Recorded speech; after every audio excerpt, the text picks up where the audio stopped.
Today we're going to talk about your introduction and conclusion and how it links to the rest of your body paragraphs.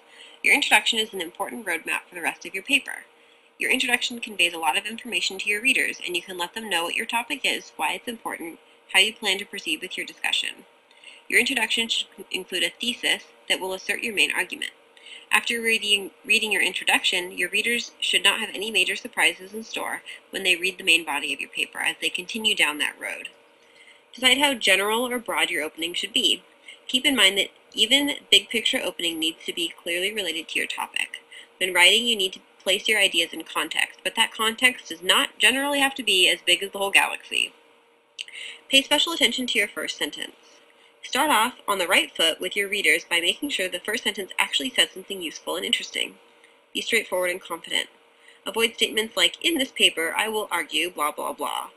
While this sentence points towards your main argument, it isn't especially interesting. Assert your main argument confidently. After all, you can't expect your reader to believe it if you don't sound like you believe it. So ask a friend to read it and tell you what he or she expects the paper will discuss, what kinds of evidence the paper will use, and the tone that the paper should be. If your friend is able to predict the rest of the paper accurately, you probably have a good introduction. There are 4 types of less effective introductions. Don't do these. First, the placeholder introduction. When you don't have much to say on a given topic, it's easy to create this kind of introduction.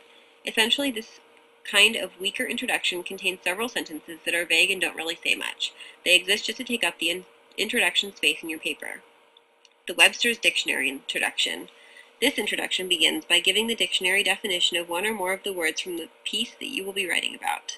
If you write one of these, you may be looking for an authority that will lend credibility to your paper.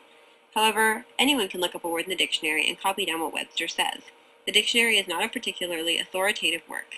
It does not take into account the context of your course and doesn't offer particularly detailed information. The third one is the Dawn of Man introduction.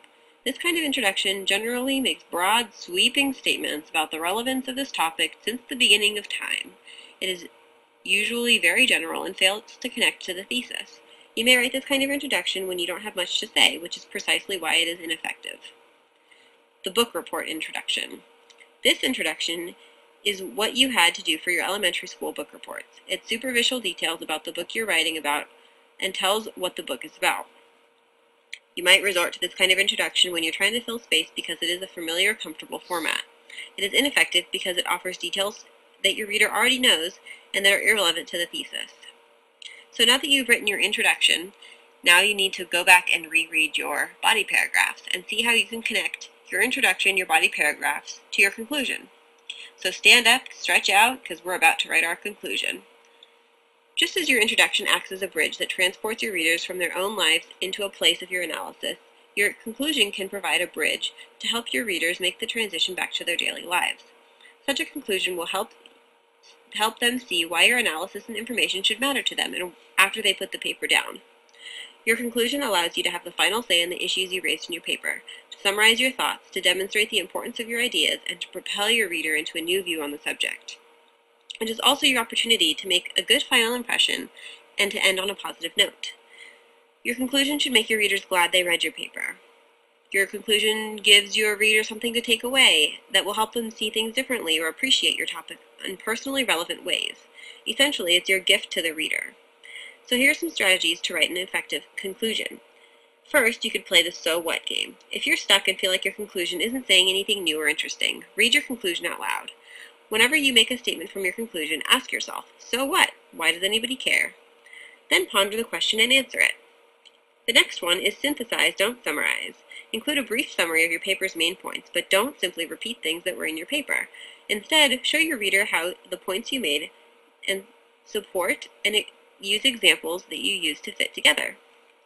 The third and final one is include a provocative thought, an insight. This can redirect your reader's thought process and help her to apply your information and ideas to her own life or to see the broader implications. Now we're going to talk about 4 kinds of ineffective conclusions. The first is the "that's my story and I'm sticking to it" conclusion. This conclusion restates the thesis and is usually painfully short. It does not push the ideas forward. People write this kind of conclusion when they can't think of anything else to say. Second is the Sherlock Holmes conclusion. Sometimes writers will say the thesis for the very first time in the conclusion. You might be tempted to do this strategy because you don't want to give everything away too early in the paper. You might think it would be more dramatic to keep the reader on the dark until the end and then wow them with the main idea, as in a Sherlock Holmes mystery. The reader, however, does not expect a mystery, but an analytical discussion of your topic in an academic style with the main argument stated up front. So don't make your essay a Sherlock Holmes mystery, please. The third one is America the Beautiful / I Am the Woman / We Shall Overcome conclusion. This type of conclusion usually draws on emotion to make its appeal. But while this emotion and even sentimentality may be heartfelt, it doesn't usually fit in the character with the rest of the analytical paper. The fourth and final one is the grab bag conclusion. This kind of conclusion includes extra information that the writer has found or thought of, but couldn't integrate into the main paper. You may find it hard to leave details out that you discovered, but adding random facts and bits of evidence in the end of a well-organized essay can just create some confusion. So now that you've written your introduction, your body paragraph, and your conclusion, go back, edit it, have a friend edit it, and then you're done. So let's have some fireworks and congratulations, because I know you could do it. It's scary and it's big, but I know you could.